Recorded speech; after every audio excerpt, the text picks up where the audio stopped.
Hi, friends. Welcome to another episode of Road to Radical Visibility. Today's episode is all about not having to prove yourself anymore, not having to justify why you want to be the way that you want to be, or why you want to do what you want to do, or why you want your dreams or desires. It's also about how to stop over explaining everything. I don't know about you, but I have been trying to over explain myself for so many years. And I finally stopped all of it because I was like, that is not helpful.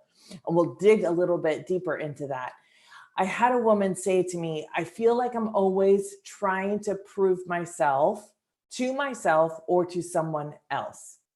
I wonder if you felt like this. I am so freaking tired, Rachel. She's like, I'm just so tired of having to always explain everything that I want or that I want to do or how I want to be. I don't want to have to do it anymore.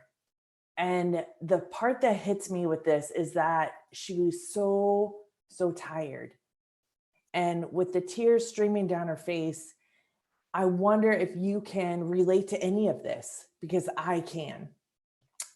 I'm so happy to have all of you here on another episode of Road to Radical Visibility. If you don't already know, my name is Rachel Freemon Sowers, also known as the Breakthrough Bitch. Yes, that is exactly what I said, because I am so passionate about helping people in the LGBTQ plus neurodiverse and female communities become more bold in the expressions of themselves, their mission, and their truth in their businesses and lives.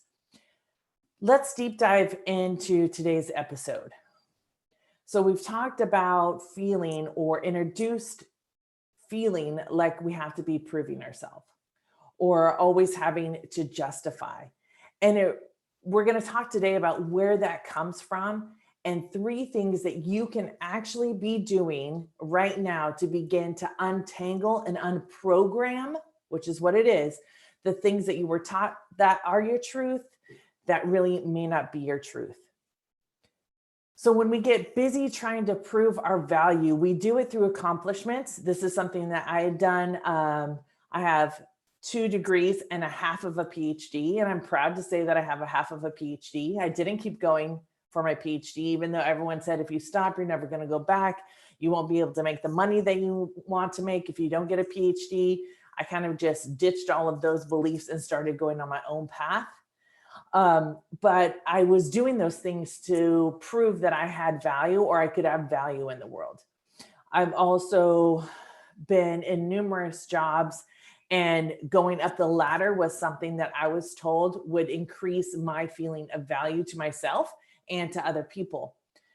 But what I didn't realize is that I was constantly being told and taught how to view myself during all of this proving and justifying and accomplishing.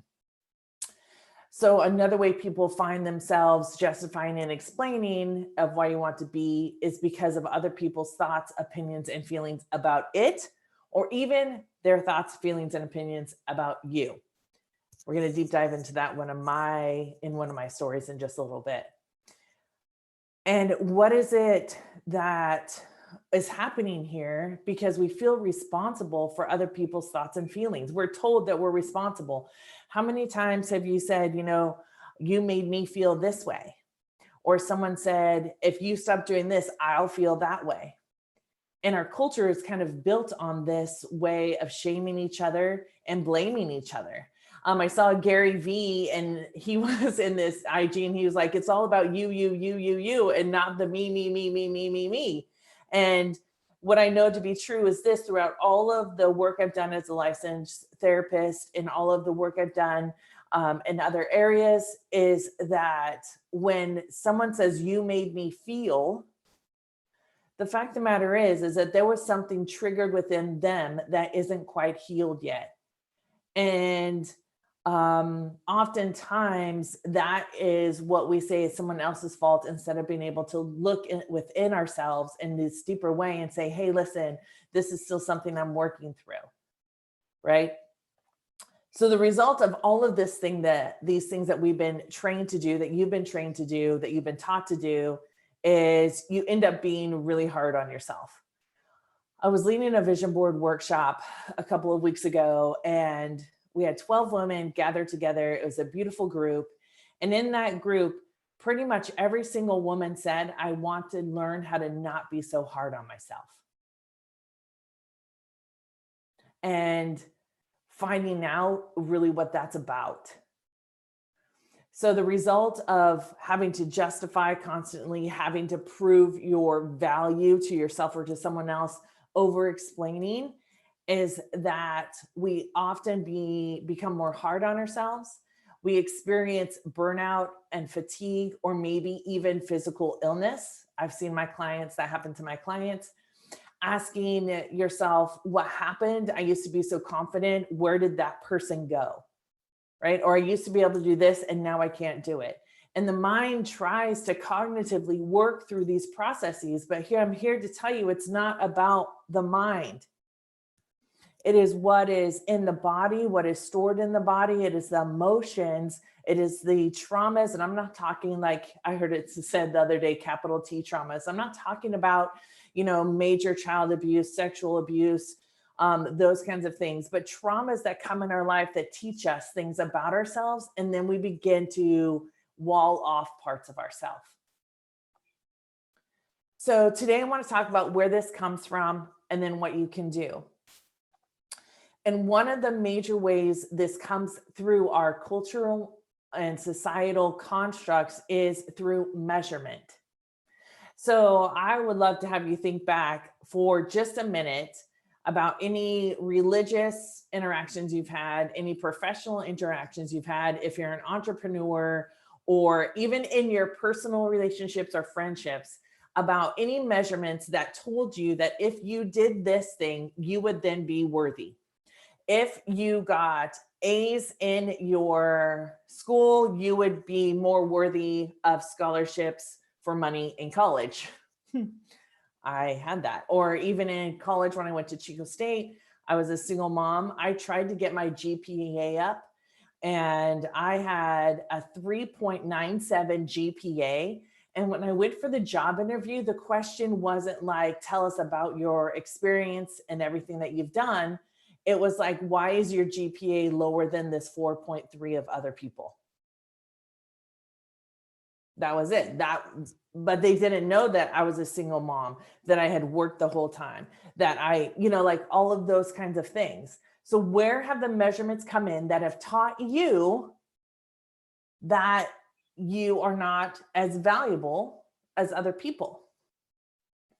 Or that you had to prove your value or your worth by doing these things? It's the same thing as when I was employed way back in the day.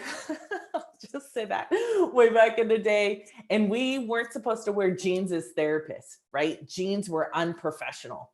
And so, as you may have guessed, I've always been kind of a rebel. And here's the deal with that. I said, what does it matter if I wear jeans or if I wear slacks? I'm the same person in jeans or slacks. I communicate with children in the same way. I help people heal in the same way. And yet I was told that it wasn't appropriate because of this other measurement that someone had decided would be the measurement of success or the measurement of worth. Measurements also came through for me since I was a very young child, and being highly sensitive, but I was bullied a lot. The measurements about, fat shaming and the size of your body and the size of your clothes, the color of your hair, all of it, right? All of it are measurements about what our society believes is worthy. And I was having a conversation with someone through text this morning, and it was a beautiful conversation. And in that conversation, I shared about how one part of my story of not being good enough was the fact that I was constantly bullied for being a bigger girl. I was constantly bullied for being not having the same clothes as everyone else because we were really poor. I was bullied for eating at the mission because I didn't have food in my house. From the 4th grade, and I went to a Christian school, mind you. And the reason that's important is because no one helped me. And this was what I was taught through this experience. I was bullied from the 4th grade to the 10th grade by a person who had a short arm with only 3 fingers. And he was making fun of me every single day, all day long. Every single day, all day long. I would go home crying. I would feel worthless. I would tell people and they wouldn't help me. I would tell my parents, and unfortunately, they didn't know how to help me. I told the principal, and this kid never got in trouble. But what I was told in this interaction was that if I didn't fight back, if I didn't say anything mean back, then it would be like heaping hot coals on his head, and I would be the better person. And unfortunately, that experience taught me that I wasn't the better person. And to just accept the things that everyone was saying and believing about me. And it followed me through an extended period of my life. Even when I was working out at the gym, I was teaching classes, I was doing all these things. This guy said to one of the other instructors, he said, "Is the big girl teaching today? Is the big girl teaching today?" And it creates in us this need to have to constantly prove that we're worthy.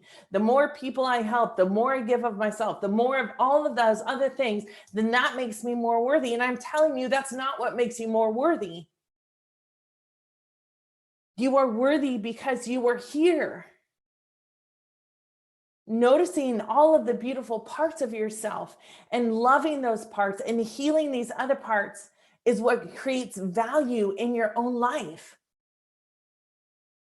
The other thing that was taught to me, that I needed to like boys and I needed to marry a boy. And if I liked girls and if I wanted something different than a boy, then I was going to go to hell. That damages someone. It damaged me. It traumatized me. So then I grow up thinking I have to hide these parts of myself or even shove back these other parts. And it was more like constantly saying, don't do that, don't do that. We're not going there. We're not doing that. Blah, blah. And instead of figuring out how to hold my hand out to myself and say, I see you and I hear you and I know you're trying to protect me. So I'm jumping ahead of myself a little bit here. I have known I've always needed to go on my own path. It doesn't mean it was easy. And it doesn't mean that you weren't or that I wasn't appropriately shamed for not wanting to go along with the mainstream way of thinking. I also want to say that this thinking was very good for me because when we were so poor and my mom said, we don't have any money for you to buy school clothes, we created my very first business. It's called Clown Around Town. And I would dress up as a clown and I would go to children's birthday parties and I would make animal balloons and I would deliver flowers and things to the hospital to really help people feel better and to heal faster. That summer, I made $800 of doing this work. And so that was the counter thing that told me that I could do whatever I wanted to do and how I needed to continue to nurture that part of me too. So I think my mom played a huge part in nurturing the entrepreneur part of me and the part of me that says, no, we can do it. A lot of people say to me, I didn't know, they say, I want to be confident like you. How do I be confident like you? And I want to empower anyone who is looking at someone else and saying, I want to be like that. The question is more of, what do I want to do to feel this within myself? Because my confidence isn't the confidence of someone else. It is really the beautiful development of that confidence. and sharing these parts of ourselves with ourselves and realizing that there's traumatized parts of us, realizing that there's these parts that have been developed of ourselves to keep ourselves safe. That is the first step of this work. And the first step in saying, I no longer want to be proving myself. I no longer want to be over explaining. This morning in that conversation, the woman said to me, I didn't know that about you. Thanks for sharing. I would have never guessed because you were so confident. I think there are parts of each one of us that we have kept hidden. And when we bring these parts of ourselves to light, and instead of saying, I don't want to hear that, I don't want to, that thought in your head that's like, see, you really can't do it. Or why do you think that you could do this? That other person does it. Or you can't wear that shirt because only women or people with this body type or this gender wear that shirt. When we begin to develop an awareness of these parts of ourselves, these voices in our head, and I'm not talking about mental health like multiple personality. These are just parts of us that have kept us safe. And one part of me that kept me safe during all of the bullying was Incredible Shrinking Girl. That's what I named her. And her role was to shrink back to make sure we didn't get hurt. But the only thing with that is that as I got older, I didn't want to shrink anymore, but she still thought she had to protect me. And so what I needed to do was to tell her, I've got you. We don't have to protect ourselves anymore. Again, that comes from gaining an awareness. So here are the three things, because I keep on jumping ahead. My brain does that. Gain awareness that you're a multifaceted being and you're made up of several parts. And to begin to gain an awareness of the interactions you're having with yourself and approach them with nurturing instead of punishment. Instead of saying, shut up, shut up, shut up, it's saying like, what do you need from me? How can I help you feel safe? Right? And when you begin to interact with these parts of yourself in a different way, you're able to live more of a life of more freedom and ease, not having to prove and not having to justify, because you know exactly what's going on within you. The second thing is to recognize that the behaviors that you are having, and oftentimes the identity that you claim, are just patterns from neurological connections that have been made to keep you safe.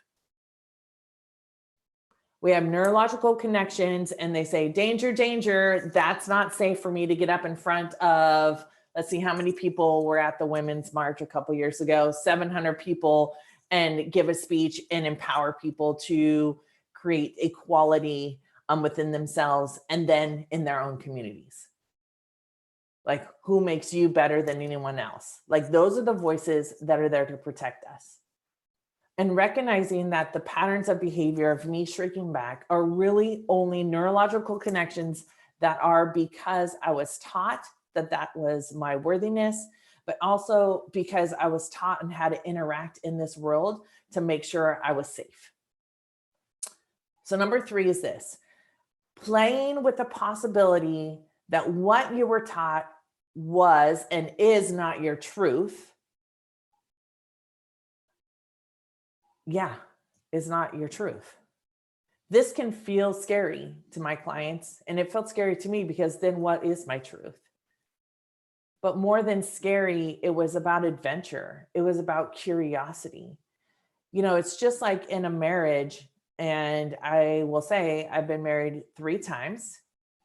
The 3rd time was a charm for me, but it was because I finally realized what I needed to do to evolve and change, and how I am looking within my marriage and how my wife and I are evolving and changing both individually and together. It's the same thing with the relationship with yourself. If you've been feeling stuck, if you've been feeling like, I just don't know how to get out of this, It's because we keep trying to do the same thing. We keep creating that same cycle over and over and over. And there's some parts that are missing that when you discover them and when you learn them, they will set you free. So when we begin to gain awareness, we recognize that our behaviors are just patterns, and oftentimes our identity is just patterned way of being, but it's not who we really are.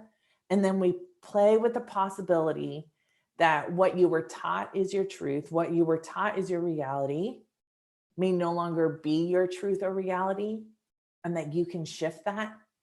Then you begin to experience more freedom in the way that you want to be in the world, the way that you want to interact, the way you want to move about. It's no longer about, I can't say this because it's going to hurt someone else's feelings, but it's really about, hey, this is my truth. It no longer needs to be defensive. It no longer needs to be out of anger or out of protection. Being able to create this way of being within yourself allows you to be with different people in a whole different way and to be with other people in a new way. My whole goal is to make sure that I maintain this inner way of being so that I can be here with all of you. And hopefully you'll be inspired by any of the messages that I put out there. So I want to really empower you. If you're watching this video on the YouTube channel, please make sure to make a comment below about what was most helpful to you or what stuck out to you the most. Please feel free to hit that like button and the subscribe button. If you're listening to this on the podcast, I want to say thank you so much for listening on the podcast. Don't forget to rate the podcast. It would be really helpful if you would rate the podcast. So I'm going to go ahead and end it there, and I'll end this video like I end every single video. Please make sure to stay true to yourself, be kind to others, and always, always, always honor the wise one that is within you. I hope to see you all on the next episode of Road to Radical Visibility. Bye.